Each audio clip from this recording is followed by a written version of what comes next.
तो चलिए, सीएम योगी का संबोधन हो रहा है 8 साल पूरे होने पर सरकार का, सीधे लेकर चलते हैं आपको। प्रासंगिकता इसलिए भी महत्वपूर्ण हो जाती है कि भारत की एक ऐसी विशिष्ट विधा पर आधारित राष्ट्रीय संगोष्ठी है जिसका दिग्दर्शन अभी हाल ही में महाकुंभ प्रयागराज के अवसर पर देश और दुनिया ने किया है। सज्जनों, दुनिया के अंदर लगभग 200 देश हैं। उन सब की अपनी पहचान है, अपनी परंपराएं रही हैं, अपनी विशिष्टता भी है।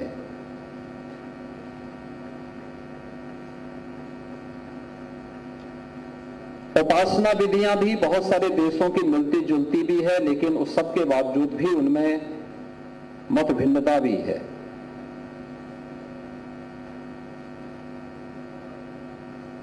लेकिन दुनिया के अंदर जो प्रभावशाली देश हैं,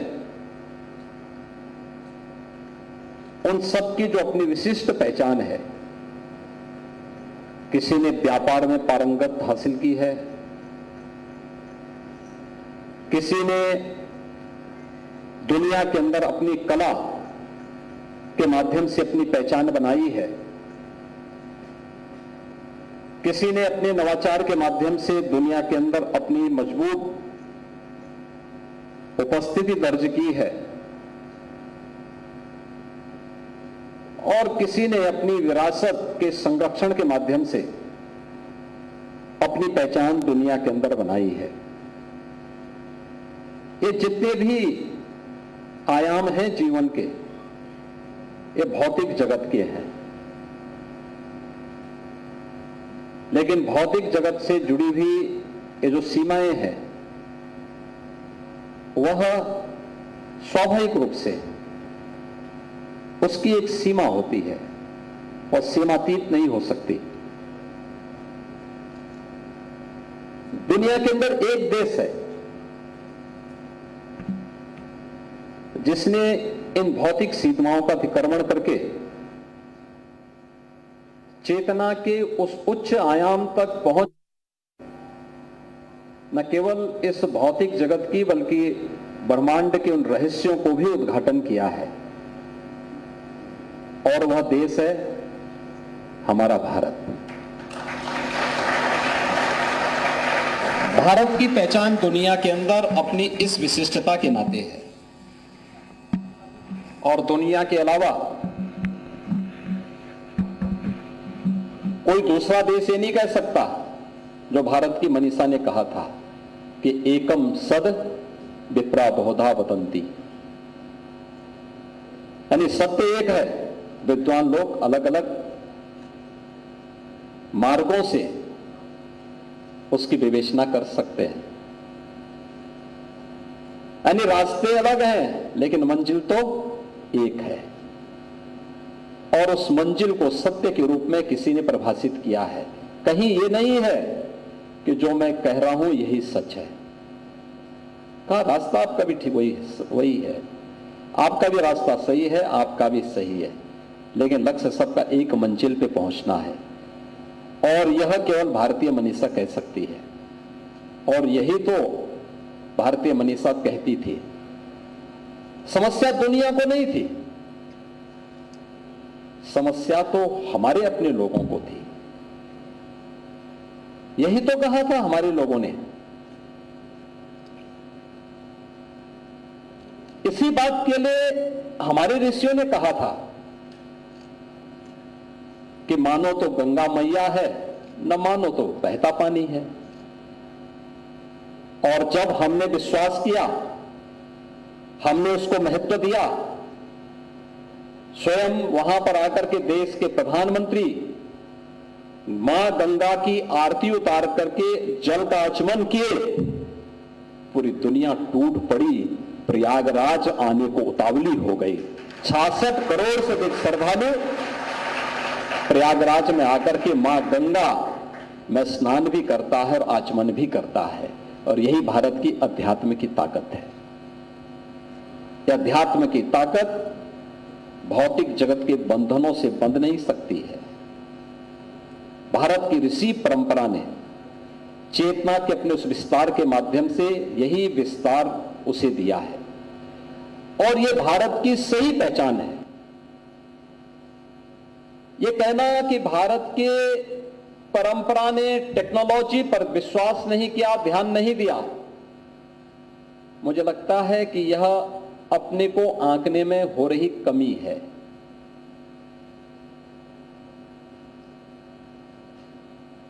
जब दुनिया अंधकार में रह रही थी तब 5000 वर्ष पहले हमारी ऋषि भारत की ज्ञान की विधा को संहिताबद्ध कर रहे थे। याद करिए, हम भगवान वेद व्यास का स्मरण करते हैं। प्रतिवर्ष गुरु पूर्णिमा का आयोजन पूरी भव्यता के साथ करते हैं। हमने कृष्ण द्वैपायन व्यास को गुरुओं का भी गुरु क्यों बनाया? क्योंकि उन्होंने उस विशिष्ट विधा के माध्यम से भारत की ज्ञान परंपरा को लिपिबद्ध करके आने वाली पीढ़ी के लिए भी इतने विस्तृत रूप में प्रस्तुत कर दिया जो कार्य कभी नहीं हो पाया था। श्रवण परंपरा से, गुरु शिष्य की परंपरा से अलग हट करके भी अगर कोई इसके बारे में जानने का इच्छुक है तो हम उसको संहिताबद्ध रूप से इसे प्रस्तुत करेंगे, उसको देंगे। और भारत ने अपने ज्ञान की पूरी परंपरा को दुनिया के अंदर ज्ञान की इस पूरी परंपरा को, महाभारत इस बात की घोषणा कर सकता है कि धर्म, अर्थ, काम और मोक्ष जो ये चार मानवीय पुरुषार्थ हैं, इनसे जुड़ा हुआ जो कुछ भी इस ग्रंथ में है वही दुनिया में है। जो इसमें नहीं वो दुनिया में कहीं नहीं है। दुनिया का कोई दूसरा ग्रंथ इस प्रकार की घोषणा नहीं कर सकता है जो महाभारत कर चुका है। केवल इस भौतिक जगत ही नहीं, ब्रह्मांड के उन ज्ञान के रहस्यों के बारे में अगर आपको जानना है तो भारत का उपनिषद उसका सबसे बड़ा भंडार है, सबसे बड़ा भंडार है। समस्या दुनिया को नहीं थी, तो समस्या हमारे में थी जो हम लोगों ने इनसे अपने को दूर कर लिया और परिणाम हमारे सामने है। जो दुनिया हमारे पीछे भागती थी, हम उस दुनिया के पीछे भागने लग गए। आपने बदलते हुए भारतवर्ष को देखा है 10 वर्ष में। पहले भारत को कोई नहीं पूछता था, पहचान का संकट था। 10 वर्ष में एक बदले हुए भारत को आप देख रहे हैं। हर कोई भारत आना चाहता है, हर कोई भारत के साथ अपना संबंध ठीक करना चाहता है, हर कोई भारत पर गौरव की अनुभूति करता है। भारत की योग की विधा को आज दुनिया के 193 देश कर रहे हैं।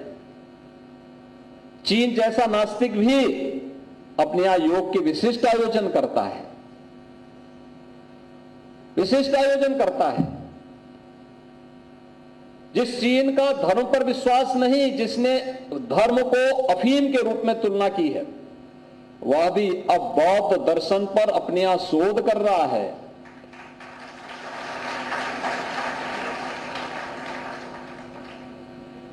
यह भारत की विजय नहीं तो क्या है? यही भारत की विजय है। हमारे यहां किसी भी कालखंड में किसी राजा ने जबरन अपने बल से, अपने वैभव से किसी को गुलाम नहीं बनाया, उस पर अपना आधिपत्य स्थापित नहीं किया, जबरन उस पर शासन नहीं किया। कोई ऐसा उदाहरण देखने को नहीं मिलता। आप जाइए ना, आप रामायण काल में ही देख लीजिए। रामायण कालखंड में भगवान राम लंका पर विजय प्राप्त करते हैं। विजय प्राप्त करने के उपरांत लक्ष्मण को वहां के वैभव पर थोड़ा मोह आया, तो भगवान राम ने लक्ष्मण को समझाया कि लक्ष्मण, हमारा काम हो गया, हमने सीता को मुक्त करना था, हो गया, अब हम यहां से वापस चलें। लक्ष्मण ने कहा, जीते हैं तो कुछ दिन रुकते हैं, यहां का वैभव थोड़ा देखें, अब तो का सारा कार्य हो ही चुका, अब तो अयोध्या ही जाना है। उन्होंने कहा, नहीं, अभी स्वर्णमयी लंका न में लक्ष्मण रोचते, जन्नी जन्मभूमि से स्वर्गादपि गरीयसे। यह है भारत की पहचान, यह है भारत। वे लंका का शासन जीते थे। कृष्णकंधा पर भगवान राम ने के कारण सुग्रीव विजयी हुए थे, लेकिन कृष्णकंधा का अभिषेक उन्होंने सुग्रीव का किया, स्वयं अपना नहीं। लंका जीती, लेकिन अभिषेक विभीषण का किया, स्वयं वहां के राजा नहीं बने। वापस अयोध्या वापस आए, और अयोध्या आने के पहले भी वे प्रयागराज में रुकते हैं और हनुमान को छद्म भेष में भेजते हैं, हनुमान जी से कहकर कि जाओ, ऐसा तो नहीं कि भरत के मन में सत्ता का मोह आ गया हो, अगर वह शासन करना चाहता है तो उसको कर लो, हम दूसरी जगह देख लेते हैं। लेकिन जब उन्होंने देखा गाढ़ प्रेम भरत का कि अगर राम निश्चित तिथि में नहीं आएंगे तो मैं आत्मदाह कर लूंगा, तब हनुमान जी ने अपना सही स्वरूप दिखाया। कहा, नहीं हो तो प्रयागराज में आए हैं, बस आपका संदेशा मिलते ही वे यहां पधार जाएंगे। यह है भारत की पहचान, जिसने भौतिकता को कम, अपनी भौतिक सीमाओं का अतिक्रमण करते हुए चेतना के विस्तृत आयाम के माध्यम से ब्रह्मांड के उन रहस्यों को सबके सामने प्रस्तुत करने का काम किया। और ये भारत की ऋषि परंपरा का विशिष्ट योगदान है, और भारत की सिद्ध साधना इसी परंपरा को आगे बढ़ाने का काम की है। ऋषि मुनियों की यही परंपरा है, जिस परंपरा को लेकर के आज यहां पर यह राष्ट्रीय संगोष्ठी आयोजित की गई है। यह विषय सामान्य रूप से भौतिकता के पीछे भागने वाली वर्तमान समाज के लिए यह विषय रूखा हो सकता है, लेकिन एक सच्चे भारतीय के लिए रुचि का विषय होना चाहिए। रुचि का विषय इसलिए क्योंकि यह विषय उनका अपना विषय है, उनकी विरासत का विषय है, उनकी परंपरा का विषय है। और इसीलिए तो प्रधानमंत्री मोदी जी ने कहा कि विरासत को विकास के साथ जोड़ेंगे तो हमारे सतत विकास का माध्यम बनेगा, सतत विकास का माध्यम बनेगा। लोग कहते थे, जब हम लोगों ने महाकुंभ के आयोजन को आगे बढ़ाया और उस समय मैंने पहली बैठक नवंबर 2022 में ली, एक सामान्य बैठक ली अधिकारियों की। मैंने कहा भी एक कार्य योजना बनाओ महाकुंभ के आयोजन के लिए, हमें क्या तैयारी करनी है। मेरे पास 1 वर्ष का समय था।